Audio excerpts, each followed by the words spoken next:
So the next big trade was Jrue Holiday to the Bucks. Look, Milwaukee in the past 2 seasons has been the team in the NBA with the best record. Giannis has been the back-to-back MVP. He's been the best player in the NBA in the regular season, not the playoffs or overall, but in the regular season you can make that argument. He's elite defensively. He can score. He can rebound. He can pass. One problem with Giannis is his inability to hit a jump shot. He can hit them, but not often. He can do everything else great. Okay? He is a freak of nature. We haven't seen anything like this. LeBron is great. Okay? But Giannis, you could argue, may have more athletic tools than LeBron. LeBron has just figured out a way to work his craft and become a top 3 player of all time. But Giannis can do everything except hit a jump shot at a good level, at a decent level. Teams use this in the playoffs to hurt Giannis, to hurt the Bucks. Okay. What they'll do is they'll build a wall. Giannis's most of his points come from driving into the lane and getting a tough basket. If they can stop him from doing that and put him in a position where he's shooting threes in a not as strong of his position, then they can put a lot of pressure on your offense and on Chris Middleton. Now, Chris Middleton, he is a great player. He's an all-star. He can score. He can hit the three. The problem is, I don't know if he's the guy that you can turn to when Giannis is struggling, when they're letting Giannis not be able to shoot. Because with Giannis, they'll just let him shoot, and if he tries to drive in, well, they'll build the wall. And that doesn't work with every team. The Pistons and the Magic have gotten destroyed by the Bucks, but the Raptors and the Heat haven't. If Giannis tries to drive in, well, that's why they have Kawhi and Jimmy Butler. Giannis can drive in on most guys even when they build a wall. When you have guys like Kawhi and Jimmy Butler who can stop most people, who can stop pretty much anybody, they could probably slow down Michael Jordan. Okay? You're able to slow Giannis down. He can't drive in. They go to Chris Middleton. Another factor hurting Giannis is most of these teams have had really good defensive centers. Marcus Gasol was on that Raptors team. Bam Adebayo is on the Heat. So it really hurts the Bucks. They turn to Chris Middleton. Now, Chris Middleton is good, but the problem is he might not even be a top 20 player in the NBA right now. Now, he's an all-star. I'd love to have him on my team. He is a great number 3 option. But when he's the guy you have to turn to after Giannis, that can be a bit of a problem. Now, that is why the Bucks went for Jrue Holiday. Because Jrue Holiday in the playoffs is elite, okay? Defensively and offensively. One of the main reasons they went from defensively is they now have a guy who can slow down a Jimmy Butler, who can slow down a Kyrie, maybe even a Kevin Durant. Okay? Some of the top contenders in the Eastern Conference, Kemba Walker, Kyle Lowry, guys like that. What he also does offensively is when Giannis is struggling, they're still going to do what they do to Giannis. They're still going to let him shoot. They're still going to build the wall. But now they have 2 guys who can score, Jrue Holiday and Chris Middleton. Now, I know what I said about Chris Middleton. It's tough for him because he's in the playoffs. This is going to take a lot of that pressure off of him. They can split it up between Chris Middleton and Jrue Holiday. And with less pressures on Chris Middleton, definitely he can score. Jrue Holiday might not be as good of a scorer as Chris Middleton right now, but in the playoffs he can be. If they're just as equal as good of scorers, and then you have to focus on them both, and they can bounce off each other and score, then that even opens the floor for Giannis to, try and dominate. And then if it opens it up for all 3 of them, then you have a problem to deal with. And that is, I think, what the Bucks are going for right now. And if that can work, if they have a Jrue Holiday, if they had Jrue Holiday in any of these past 2 seasons, they would have made the finals in 2019. They could have won. Warriors were banged up. They probably could have gone to the finals last year. They could have beaten the Heat. They could have beaten the Celtics. Okay, they could have beaten any of the teams if they had Jrue Holiday. Now, the biggest problem facing the Bucks right now is if the Nets make the trade for James Harden, which is very possible. He wants to go there right now, and the Nets are probably willing to give up all their assets except Kyrie and Kevin Durant. At that point, the Nets would be favored. The only hope, I'm not saying that the Bucks could beat them straight up. They could, but it's not likely. They have arguably the best player in the NBA right now in Kevin Durant. James Harden's a top 10 player. And Kyrie, when he wants to, he can drop 40. And the Bucks only have really 2 elite defenders. Giannis won Defensive Player of the Year, and Jrue Holiday. but that's only two guys. One of those other guys is just going to score.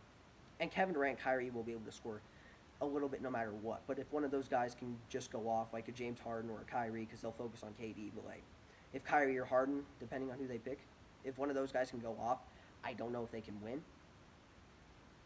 They still could, but it would be very difficult. And then you try and put pressure on him. They have other guys.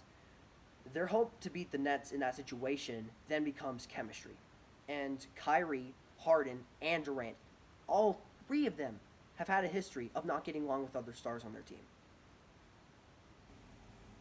Kyrie, he wanted to be traded from LeBron. He had chemistry with the Celtics. He had chemistry issues. They had Jason Tatum, Jaylen Brown, Terry Rozier. Everybody wanted to score, and they had issues there. James Harden had issues with Dwight Howard and Chris Paul. Not yet Russ, but the championship train for the Rockets has probably gone now, and but they still don't want to trade Harden and Westbrook. They might, but getting back to the point, Kevin Durant. One of the reasons he left Golden State in 2019 was that issue he had with Draymond Green when Draymond took the ball to close out that game against the Clippers.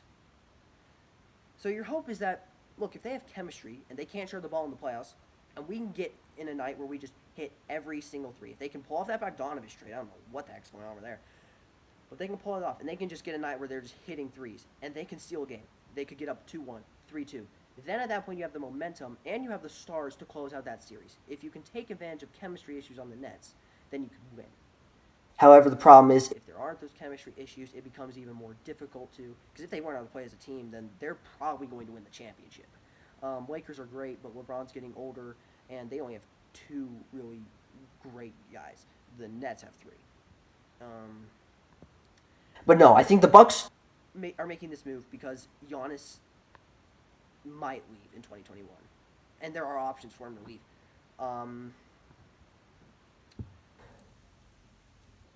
The Heat. The Heat have assets. I'm not. The Heat might make a trade for somebody to team with Jimmy Butler.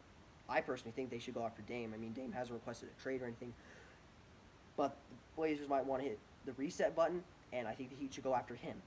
And then they might have a max contract on him and could sign Giannis. Giannis could be in a position with Jimmy Butler, him, and another guy if they trade their assets. Or if Bam Adebayo develops into a really good All-Star. He's already been an All-Star. They already have a big three there.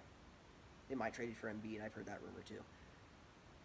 Or he goes to the Knicks. They have $40 million in cap space.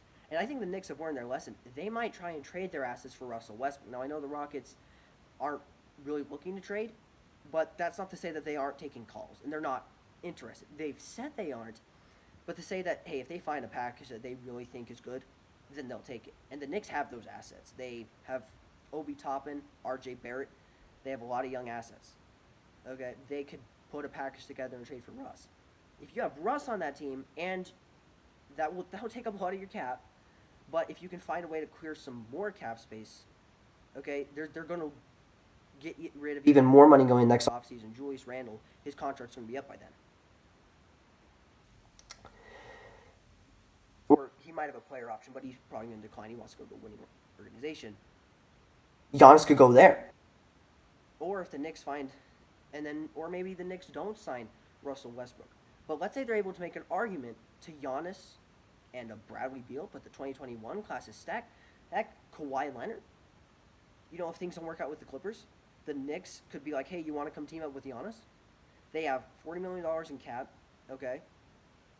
And if they can make a trade for somebody, it doesn't even have to be Russell Westbrook. It could be somebody else. They can find a way to clear more cap space, and then Giannis could go there. If the Knicks have an all-star and they have cap, Giannis could easily go there. The Bucks don't want that to happen. Giannis might have plenty of options going next offseason with all the big free agents in 2021 free agency. There will be teams trying to get him, and the Bucks don't need that. They need to convince Giannis, hey, look, stay here. And is Jrue Holiday the answer to that? Well, we'll just have to wait and see. There are still so many questions right now. So many questions. And if this works out, I don't think that the Bucks are going to have to win the championship for Giannis to stay. It's difficult to do that. I think they need to win the East and make the finals. They need to make the finals for Giannis to stay. If they lose, Giannis will leave. Because that would be 3 straight years. Look, Bucks get the 1 seed again and the best record in the NBA. Giannis can win 3 straight MVPs. He's showing no signs of slowing down. He could do something that we haven't seen since Larry Bird. Larry Bird's the top 10 player of all time. They could get the best record in the NBA for 3 straight seasons, be the 1 seed in the East. And if they don't make it once, he's gone. He's gone. If they don't make it next year, he's gone. That would be 3 years of having the best record in the NBA and not even being able to get to the finals.